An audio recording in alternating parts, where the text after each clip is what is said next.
úgy nézi, hogy Pinton kempómester. Ipman. Na le a haverjáért. Okay, consider these. My grandma gives me a light bulb so that I go into the pantry and change the broken one. So as I go into the pantry, I open the door and I immediately flick the switch right by the door. And of course, nothing happens. There's no light because that's why I went there, to change the bulb. Or another example, I am waiting in front of the library for some friends, and another friend appears, and as she approaches me, I reach into my bag, but I don't know why. And suddenly I don't know what to say, so I say, "Look what I've got here for you," as a joke. But then I realize that the reason for my reaching into the bag had to do with the fact that that person had given me a questionnaire the week before, and I had that questionnaire in my bag. So that's why I was reaching to the bag. And another example could be when I scratch my nose in a conversation and the other person also touches his or her nose, or if I scratch my head, perhaps that other person will touch his or her head somewhere. What else? And of course, when there's a blackout or there's no electricity in the house, I'm still pushing down the lever of the toaster, and I'm still reaching for the power button on the computer, and things like that. Even if I know that there is no electricity, I can't contain my movement, because my movements self-organize themselves in a way.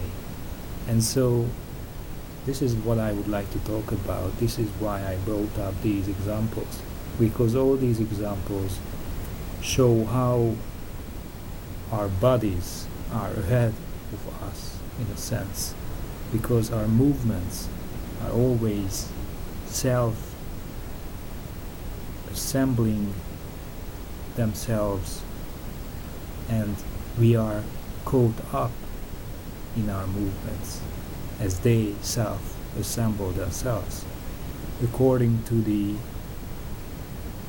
environment that we happen to be in at the moment.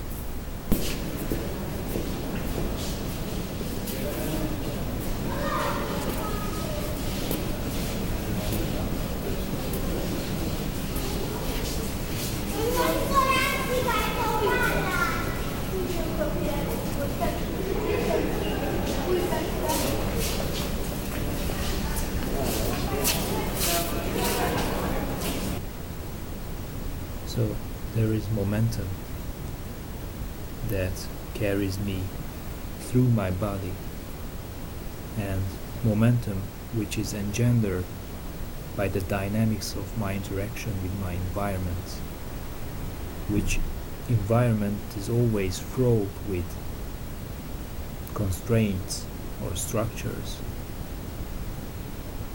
When I am walking, there are pavements that attract me and roads that repel me. There are walls that I have to go around. There are spaces that open to my approach, and spaces that I feel I should avoid. And these constraints are present not only in the physical environment, but also in a more abstract, intentional, psychological environments, that is cultural and historical. So, for example, in certain situations I know the specific role I have to play. I know the scripts that I have to perform in a shop, for example, or in a restaurant, in a classroom, and other places, other situations like these. So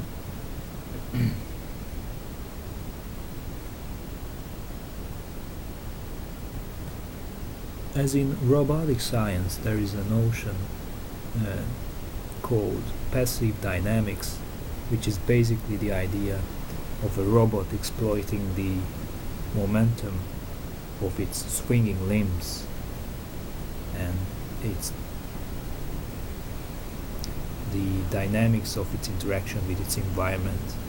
So not every micro detail of its movement is controlled by controllers or actuators and algorithms, but there is there is the body of the robot that has a momentum in its movement, and that movement takes up a certain amount of its processing. So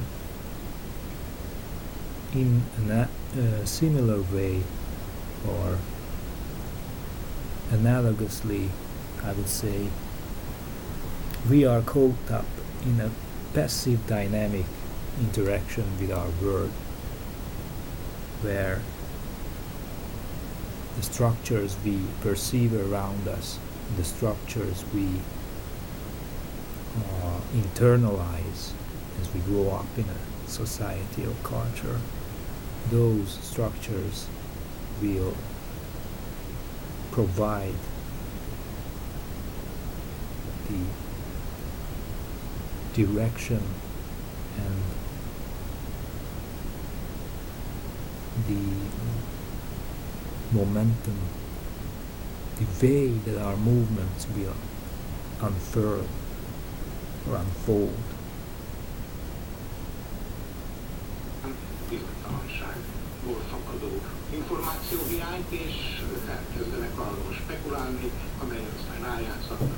Akkor mit néztek? Igen. Na már most ugye itt indul el az a spekuláció, amely szeretne ágazhatni, és magam nem spekulálni szeretnék a szólatokban.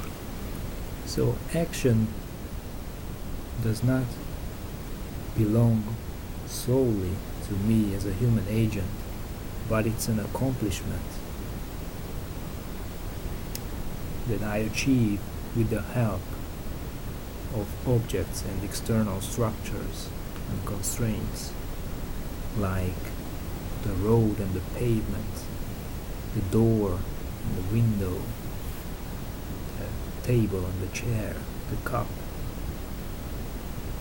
and the spoon, the clothes and the shoes, the car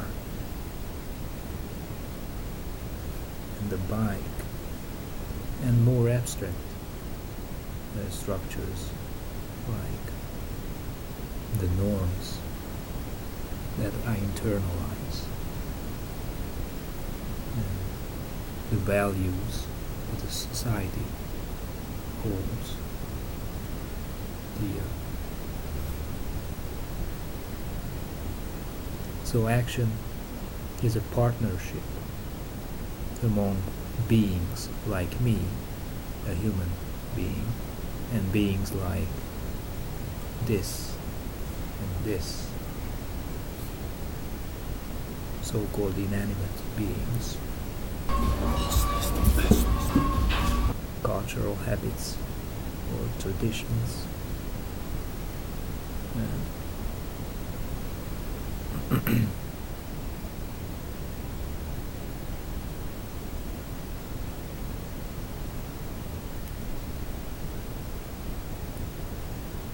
every action I take, every action I participate in is an interaction between these